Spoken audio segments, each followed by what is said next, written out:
అమ్మలకి ఉండే అతి పెద్ద సమస్య రేపు ఉదయం లంచ్ బాక్స్లకి ఏం పెట్టాలని చెప్పి ఈరోజు ఆలోచిస్తూ ఉంటాము. పిల్లలకి పెట్టే ఫుడ్ టేస్ట్గానే కాకుండా హెల్తీగా కూడా ఉండాలి. అందుకే ఈరోజు సింపుల్గా క్యారెట్ రైస్ని ఎలా తయారు చేయాలో చూద్దామా. దీనికోసం కళాయిలో 2 టేబుల్ స్పూన్ నెయ్యి వేసుకొని దీంట్లో యాలకులు, లవంగాలు, బిర్యానీ ఆకు, దాల్చిన చెక్క వేసుకొని ఇందులో కొన్ని జీడిపప్పు పలుకులు అలాగే కట్ చేసుకున్న వెల్లుల్లి వేసుకొని జీడిపప్పులు ఎర్రగా వేయించాలి. తరువాత 1 కప్పు ఉల్లిపాయ ముక్కలు, సన్నగా కట్ చేసుకున్న పచ్చిమిర్చి, కరివేపాకు వేసుకొని స్పూన్ జీలకర్ర వేసుకొని ఆనియన్స్ బాగా వేగిన తరువాత దీంట్లో తురుముకున్న 1 కప్పు క్యారెట్ని వేసుకోవాలి. ఇప్పుడు దీనిలో 1 స్పూన్ సాల్ట్ అలాగే 1/2 టీ స్పూన్ పసుపు వేసుకొని మంటని మీడియం ఫ్లేమ్లో పెట్టుకొని క్యారెట్ని బాగా వేయించాలి.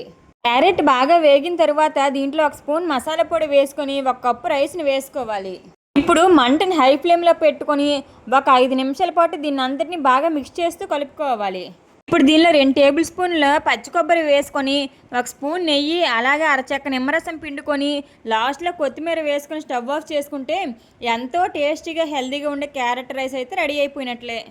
ముందు కొంచెం సబ్స్క్రైబ్ చేసుకోండి.